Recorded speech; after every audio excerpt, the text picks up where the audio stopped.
Britain's royal palaces. Symbols of power.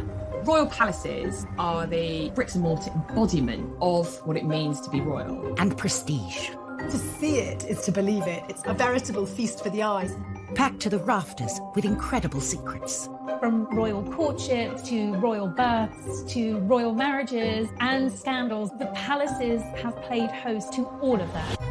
In this series, we step beyond the Golden Gates. We all see inside the palace walls.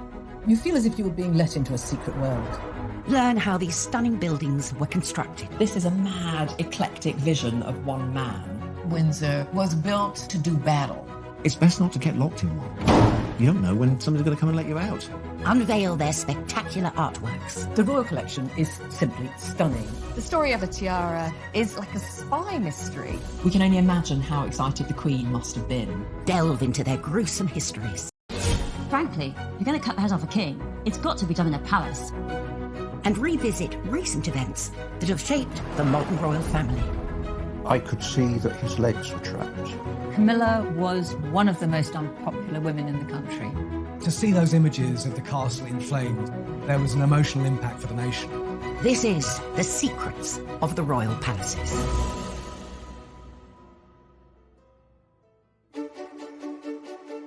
This time, a witness to Prince Philip's Sandringham crash tells us what really happened. The driver couldn't move at all. It was quite obvious then that it was Prince Philip.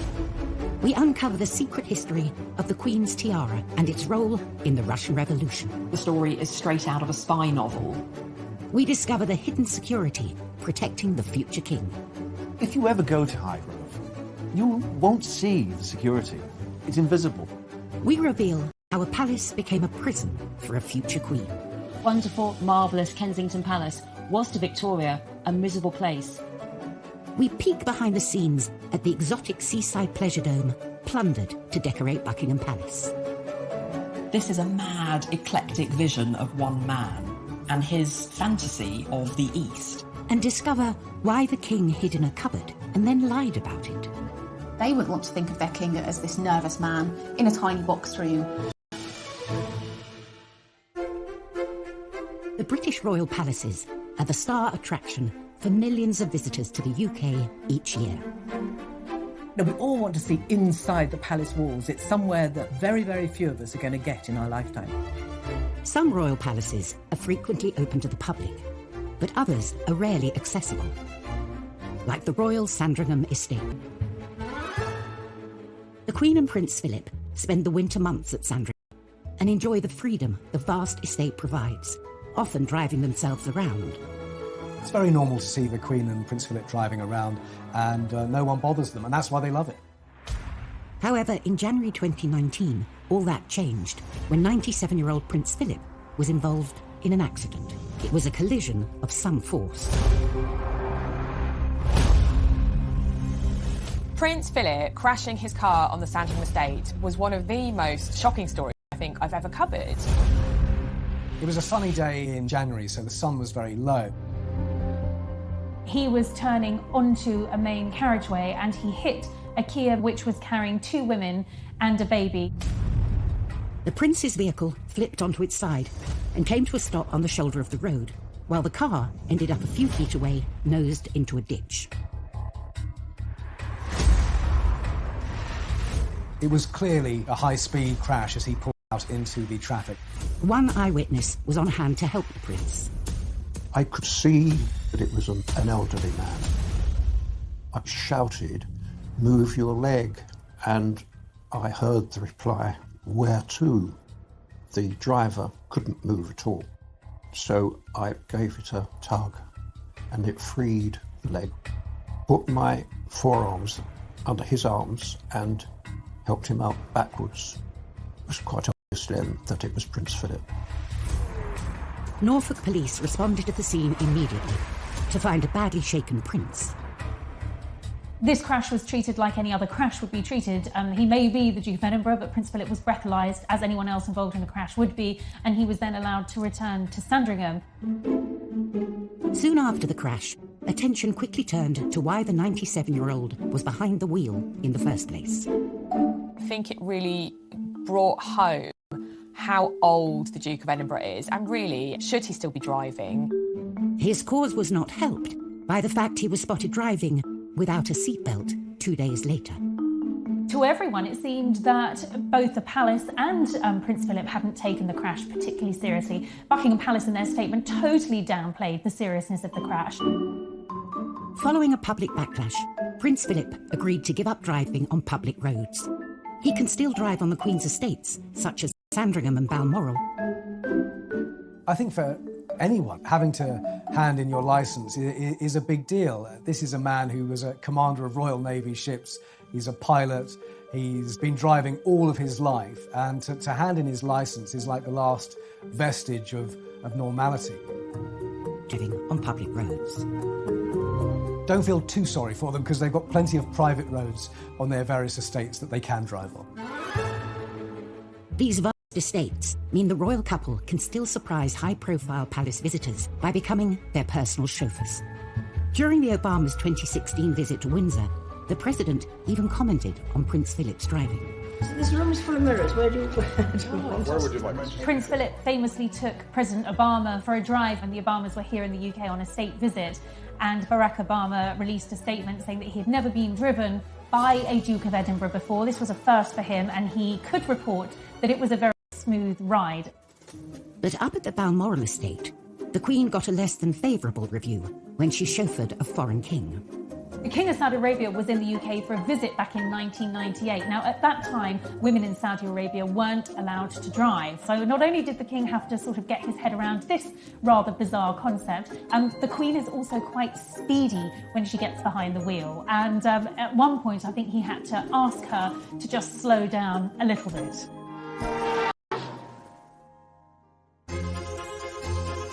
The royal family has owned Sandringham for over 150 years.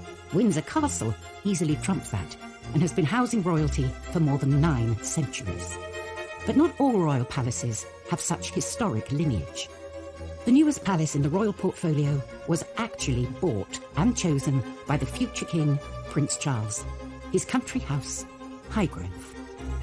For Prince Charles, Highgrove is really just home. It's where you kick your shoes off, put your slippers on, get yourself a cup of tea or coffee or a beer and enjoy yourself. It is certainly his #1 home. It has a nice sort of lived-in feel. It's the place where Charles really likes to go to more than anywhere. But one thing sets Highgrove apart from other royal residences. He bought it. When Prince Charles bought Highgrove in the 1980s, I think it was a surprise to everybody. The royal family do not purchase homes, they inherit them. When Highgrove, near Tetbury, came on the market, Charles snapped it up for £865,000. For Charles, it ticked all the boxes as far as architecture, perfect location, and not enormous. 9 bedrooms, kind of manageable. Previous heirs to the throne had opted for the grandest properties on offer, like Carlton House in London and the Sandringham estate. Looks back at some of his predecessors, certainly Highgrove would not be seen to be suitable at all. For a royal mansion, Highgrove is actually quite small. Buckingham Palace has 775 rooms, and Windsor Castle has Charles saw there was potential, and he could make it his own. The house isn't architecturally that precious. You can carve whatever kind of house you want out of it, and that's what Charles was looking for. Not a set piece, not to show off, but to make a home from. Charles renovated the main house, giving it a neoclassical facelift. Charles turned a plain box 5 windows wide by 3 stories high into something which had focus to it by putting a pediment over the middle of the main facade. So it wasn't just a plain, straight parapet. It had a triangular point over the centre. It's a lesson learned as far back as ancient Rome. And the point of that was to give you a strong architectural form on top of the centre part of a house to guide you to the door. Of course, what Charles has done is emphasise the entrance to his house that he doesn't want you to look in. Then, with double the budget he spent on the house, Charles turned his attention to his real passion, the gardens. The gardens are absolutely magnificent. He opens them up to the public a few times a year, and it's one of the hottest tickets of the summer months. The garden is a masterpiece. Charles has consulted all the leading garden designers of his day to produce something which is both contemporary and old-fashioned, and is very much an organic garden with incredible features. 12 full-time gardeners tend some 15 acres, featuring a multiplicity of different gardens. What Charles found at Highgrove was an overgrown and untended garden. But from that, he started to carve an organised, ordered landscape. An overgrown kitchen garden and 15 acres of mature trees were turned into this wonderful array of intricate rooms and spaces and fun shapes and, real energised design. Charles's new gardens created the perfect playground for young princes William and Harry. They included the sundial garden, a kitchen garden, and a 4-acre wildflower meadow, which is still flourishing today. Gardening to him, and I think the natural world and eating off the land as organically as possible, has been part of his life ever since he moved there. And the secret behind his incredible green creations? Well, it might just be His Majesty's royal compost. The Prince was particularly pleased to show me his sewage garden. So the Prince had heard about reed beds, which deal with the sewerage in an organic way. And so that's what he has now. These large but very beautiful reed beds where the bodily waste, which he uses. I think it's great. I mean, who knows? Is the royal sewage, sort of some of the best fertilizer in the world? Coming up, how and why Prince Charles turned his country palace into Fort Knox. People like Prince Charles were very much top of the IRA's hit list. And how Sandringham was secretly transformed into a radio station for a king's speech. This whole broadcast is a white-knuckle ride for the BBC's engineers. You've got telephone lines to book, you've got transmitters that need to be working. Microphones were enormous. These big metal contraptions, sometimes on wheels, with lots of cables. It's an amazing engineering feat.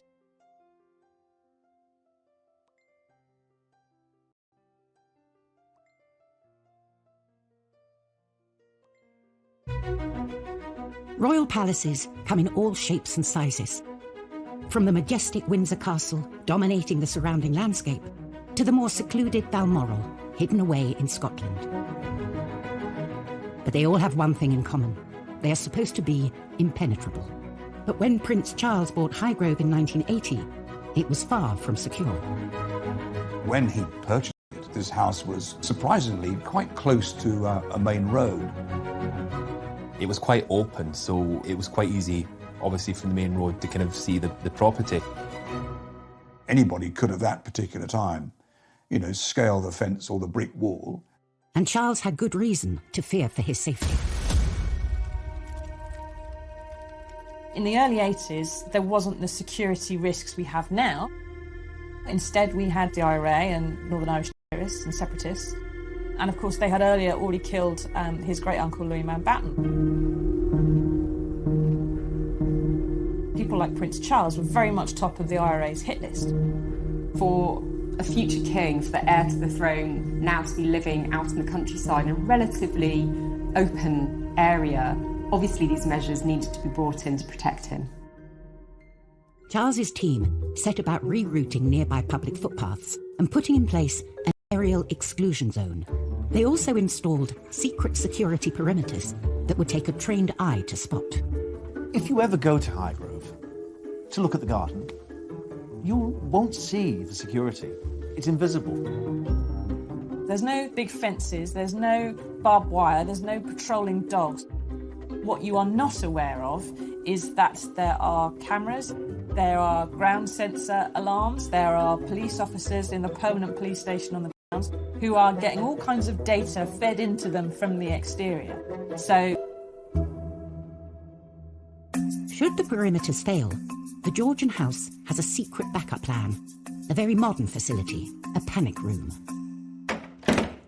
All royal residences have panic rooms, a place where the royals can go in case of emergency. There is one at Highgrove. It's steel-walled, And once the royals are locked inside, you can't get at them at all. It tends to be a room that is safe, that you can lock yourself in with a phone and maybe some water and a sandwich until, the cavalry arrive to retrieve you, drop a rope down through a hole in the middle and escape in a helicopter. It's best not to get locked in one. You don't know when somebody's going to come and let you out. Highgrove's panic room has never been used for its intended purpose, but it was the site of an embarrassing incident involving former Tory MP Rory Stewart. And Rory Stewart had tutored William and Harry, and he became a great friend of Prince Charles, and he was staying at Highgrove one weekend, and inadvertently he went into the bathroom. But this was no ordinary bathroom. It was the panic room. And he couldn't get out. Well, it was armour-plated, the room. So he had to call and shout. And then eventually Prince Charles came in his dressing gown. And they eventually got Rory Stewart out. And with much laughter, I have to say. Prince Charles took it very well and he thought it was very funny. Hidden security keeps Highgrove and the other palaces safe and secure for the royal family. But at Hampton Court in the 15th century, nothing could protect the king from himself. Henry VIII was famously celebrated for his skill at hunting and jousting in royal palaces like Hampton Court, but this passion would prove to be the king's secret downfall. In his early years, Henry VIII was renowned as good-looking, young man, such an athlete. By the end of his life, he got pretty fat, 28 stone, had to be carried around his palaces because he couldn't walk. And he had these dreadful sores that smelt so bad you could smell them from rooms away. In 1536, at Greenwich Palace, Henry has a terrible jousting accident. A horse, covered in all its armour, fell on him. He injured his legs, and this began these really painful ulcers that he had throughout the rest of his life. He really couldn't get anywhere. He actually had a special king's tram, like a sedan chair, that he was carried around Windsor Castle. By 1547, he is too ill. These wounds gave him sepsis. They lanced these awful ulcers with these massive red-hot pokers. His pain made him black in the face. In the 28th of January, 1547, those dreadful ulcers that had made the great king so sick, so in pain, and for many, so repellent, they finally brought an end to his life at Whitehall Palace.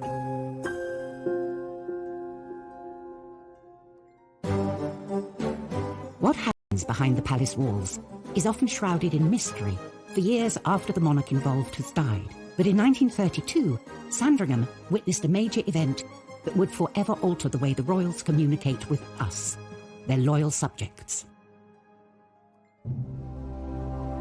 King George V was monarch during a deep economic depression for the UK and the world.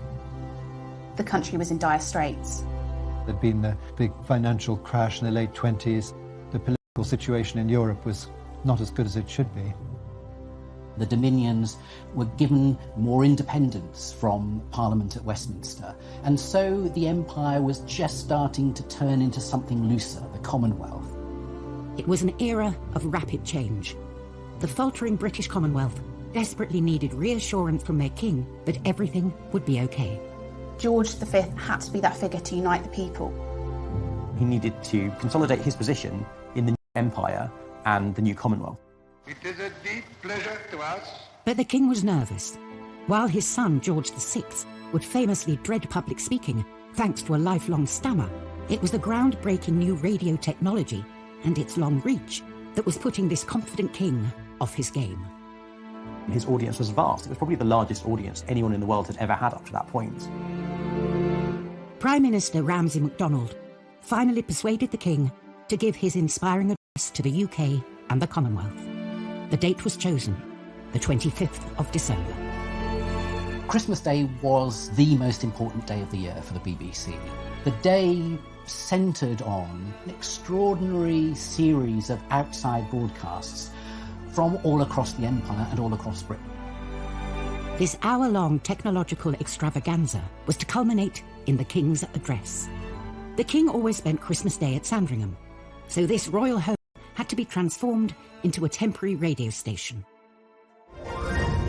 This whole broadcast is a white-knuckle ride for the BBC's engineers. You've got telephone lines to book, you've got transmitters that need to be working. Microphones were enormous. These big metal contraptions, sometimes on wheels, with lots of cables. It's an amazing engineering. Or break Christmas Day broadcast live from Sandringham. And the king had a secret up his sleeve. Coming up, the first royal Christmas broadcast from a palace takes place. In a cupboard. It's about that projection that you give to the public. And secret skullduggery at the palace leads to murder. Windsor Castle becomes the site of the biggest royal double. Important events in our history. From Churchill's victorious appearance on the balcony at Buckingham Palace to Harry and Meghan's Windsor Castle wedding. So it was to Sandringham on Christmas Day 1932 that the nation turned for a radio broadcast by the king from the least likely location in the palace. A cupboard is moments away from an address to his people in the first ever royal live radio broadcast. His objective was to unify an empire that was developing into something the likes of which the world had never seen, the Commonwealth. Inside Sandringham, the king had 775 rooms to choose from. The official photograph suggests it took place in one of the many grand rooms. The photograph we have shows him in what looks like a drawing room. It's heavily decorated in that Edwardian style that Sandringham is known for. But this was staged for the camera. The king actually decided to make this important speech from one of the smallest rooms in the palace, a box room under the stairs. A fact they had to keep secret. It's about that projection that you give to the public. They wouldn't want to think of their king as this nervous man in a tiny box room at his country vault hole. They want to think of him as a stately man, a confident one. The king was due to make this historic address at 3 p.m, chosen to reach the widest audience around the world. The speech was written for him by Rudyard Kipling. Someone in the control room of Broadcasting House in London would have flicked a switch and a little light would have appeared and he would have started his speech. The king began by greeting his loyal subjects all across the empire on Christmas Day through the wonders of new radio technology. We can see this intimacy in the language George used. He speaks in the first person. He told them he was recording from his home at Sandringham. One of the things he said is, I speak now from my home and from my heart to you all, drawing attention to the fact that this is live and that this is personal. And the king signed off with the warmest seasonal greetings to all of his subjects, surrounded by their families at Christmas. And right across the empire, he blessed them all.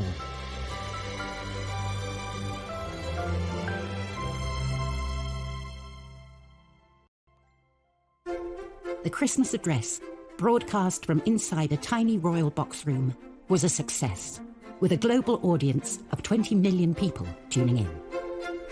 People could actually hear the king speaking in their own homes through the wireless set. This was revolutionary, and it did definitely bring the king much closer to them. It's an absolutely brilliant speech. It's well written, it's well delivered. As far as speeches go, you couldn't ask for anything more. And I don't think he'd ever delivered a speech as important in his life, and I don't think any of his ancestors had. He made history.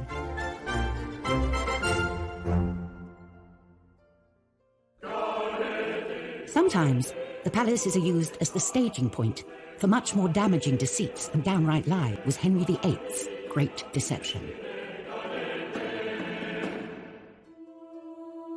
After breaking away from the church in Rome, Henry started plundering the monasteries, leaving the Catholic faithful in uproar. It's really very upsetting to many people in the country who feel that Catholicism is the true religion. So there began to be an uprising led by Robert Aske, a northern landowner. They take Pontefract Castle. They've got 35,000 men. It becomes known as the Pilgrimage of Grace. Henry flees to Windsor and there he makes a plan. Henry invited Robert Aske to this marvellous Christmas at Windsor Castle. They out the stops. Henry and Robert had a great time. They pulled the equivalent of a Tudor cracker. Henry gave them the equivalent of a Tudor turkey. And even Henry said to Robert, "You can have a gift, a crimson satin jacket." And Henry promised Robert Aske pardons. He said he would consider all the demands. So Robert Aske is convinced that the king means well, goes back to the north and says, "OK, chaps, let's call off the rebellion." No, Henry was only playing at being Mr. Nice Guy, and his plan all along was to get them back. The minute they call off the rebellion and disperse, Henry sends out his men to hunt down the rebels. They are put on trial, and most of them are executed, and Robert Aske himself is hanged, and his body is put in chains, gibbeted in York Castle. It is the biggest signal to the whole country that don't rebel against me. Thus, Windsor Castle becomes the site of the biggest royal double-cross in Tudor history, if not history itself. Regardless of the odd stench of betrayal, the royal palaces are a tantalising pit stop for visitors, eager to pull back the curtain and peek through the royal keyhole. And it's not just the buildings themselves that are the object of such endless fascination. It's also the priceless artefacts accumulated by kings and queens through the centuries. The royal collection is just stunning.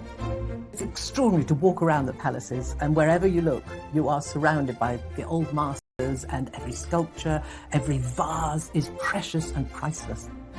Palace art and artefacts come from all over the world. The royal collection is bursting at the seams with art from China and Japan. It holds some of the most historically important examples of Eastern art that exist in the Western world. There are more than 2,000 works of Asian art in the royal collection.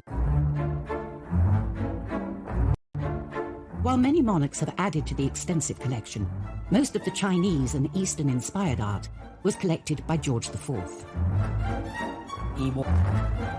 But he was also hugely satirised by the public and the popular press.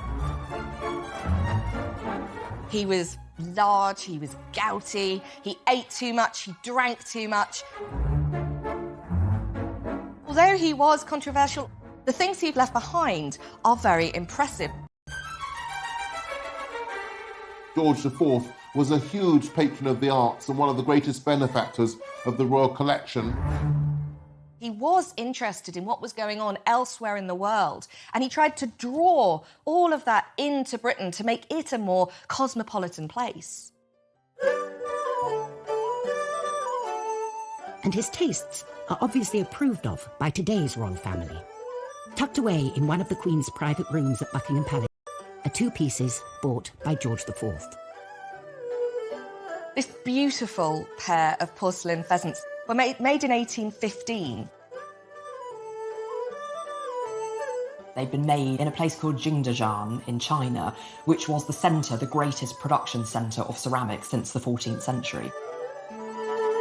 They're startlingly contemporary in a way. Their positioning with this sort of upright thrust of the beaks, the way that the claw grips onto the stalk beneath, it's got a real dynamism to it, but it's also very stylised. And then just having that variegation of colour, the sort of shimmer of the different feathers alongside each other, I think they're really beautiful. Now they peer over the Queen's shoulder at her visitors, as if they have always belonged there.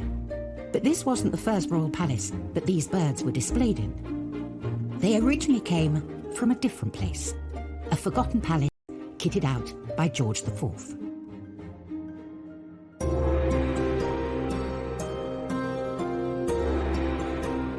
Before the pheasants moved to Buckingham Palace around 1847, we know that they originally lived in Brighton Pavilion because there's an etching made around 1820 that shows them on the mantelpiece. This was the Long Gallery in a palace unlike any other, Brighton's Royal Pavilion. The Brighton Pavilion was George IV's pet project, his passion project. Created when he was Prince of Wales, Brighton Pavilion would be the perfect party palace. You've got Chinese and Indian motifs, you've got Regency grandeur, you've got French influence and Gothic influence. It's this total mishmash of styles. Brighton Pavilion can be considered as a piece of art in itself, a piece of art which Queen Victoria hated. Victoria inherited Brighton Pavilion when she took the throne, but there really wasn't room for her ever-expanding family. Victoria ended up selling off Brighton Pavilion for just £53,000. She took all these beautiful objects out of Brighton Pavilion, and that is how the porcelain pheasants end up in Buckingham Palace. The porcelain pheasants have been a permanent fixture at Buckingham Palace for over 170 years. Beautiful reminders of a long-lost royal pleasure palace. They are a testament to how artworks have this long history and story all of their own.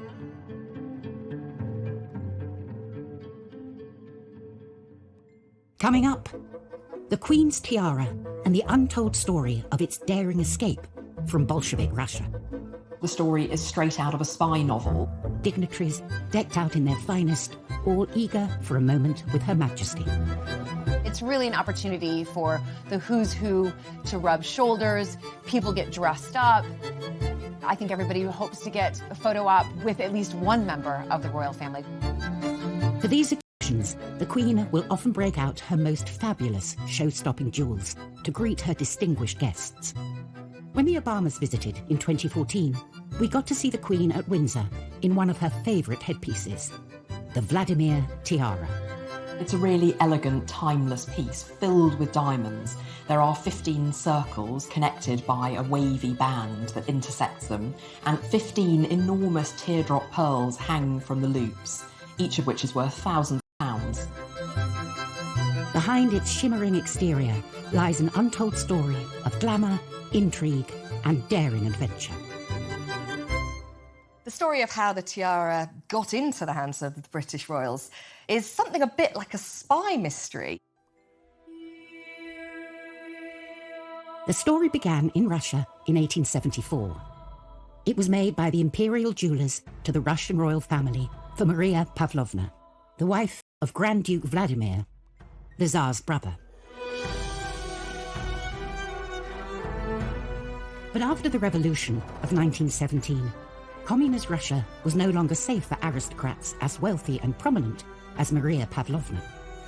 When the Russian royal family came tumbling down, she hid her precious jewels in a secret compartment within her home, escaping with just her day jewels. The Grand Duchess was the last Romanov to escape Russia, dying in France in 1920. Her family had lost everything, except for the jewels. Hidden in a secret alcove in her palace, the tiara was under the noses of the Bolshevik government for many years. Her son, Grand Duke Boris, persuades an art dealer friend of his to smuggle themselves into the country and get the jewels out. And then miraculously transports them 1,300 miles back across Europe, hidden in a leather Gladstone bag, all the way back to London. Queen Mary bought the tiara for £28,000. Now, that's about the equivalent of £1.25 million today, a huge amount. It can also be worn with a stunning set of green emeralds and drops that came from her own family's cache of gems. These family heirlooms, known as the Cambridge Emeralds, were amazingly won in a charity raffle in Germany by Queen Mary's mother, Augusta, a German princess and the first Duchess of Cambridge. In 1953, the newly crowned Queen Elizabeth inherited the tiara directly from her grandmother, and it has been a royal favourite during her reign. The Queen wears it all those different ways, and each time it feels like a fresh new piece. There is a Vladimir tiara to suit every occasion. She opted for green with the Cambridge Emeralds when she hosted the Irish Tea Shop at Buckingham Palace in 2014. With a value in excess of £10 million, it's secured in a secret vault the size of an ice rink, 40 feet below Buckingham Palace.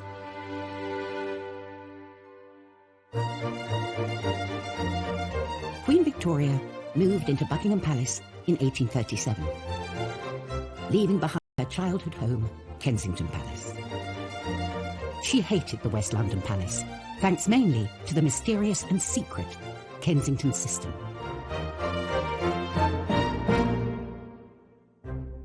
So Victoria's father died when she was very young, and Victoria's mother, a German widow, becomes very reliant on this chap called John Conroy, who really is the baddie of the piece. I don't think anyone could really find many redeeming features in John Conroy. Victoria's mother, Victoire, and her mother's advisor, John Conroy, clubbed together to make Victoria their feature.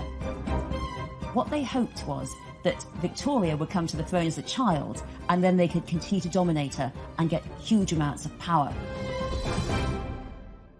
So what was the Kensington system? Well, it was pretty bad. Victoria was watched by Conroy or by her mother all day long. And then when she went to bed in her mother's room, someone stood over her to watch her in bed until her mother came to bed. And she wasn't allowed to do anything. She couldn't even walk downstairs by herself. And she certainly wasn't allowed to have real playmates. Victoria hated both of them. She hated the Kensington system, and although she smiled in public, she really didn't like it. Victoria felt very ill. She's suffering, and Victoria's mother, she's standing over her saying, "You must make Conroy in charge of all your money when you come to the throne. Sign this, promise." And Victoria, with an unbelievable amount of strength for a teenage girl who's very ill, she doesn't sign. But after that, she is really furious with her mother. And the Kensington system becomes really a battle of wills side and Victoria on the other. Finally, Victoria turns 18, and not many weeks after the King dies and Victoria becomes Queen, she's told at Kensington Palace, the place of the Kensington system, that she is Queen early in the morning. And Victoria, aged 18, she's now the most powerful woman in the world. And what does she want? Well, what she asks for is an hour alone, because she's never, ever had an hour alone just to think without her mother watching her. Victoria moves to Buckingham Palace, and that is the essential word to her mother. Mother, you have played the game and you've lost. This wonderful, marvellous Kensington Palace was to Victoria a miserable place, and it was unsurprising that she really never went back there. Next time, we uncover the secrets of the ever-expanding family housing complex at Kensington Palace. They turned it into an architectural monster. We meet the master craftsman who took on the tricky Windsor Castle restoration. My blood pressure went up and I went grey in the process. And we reveal some of the oddest gifts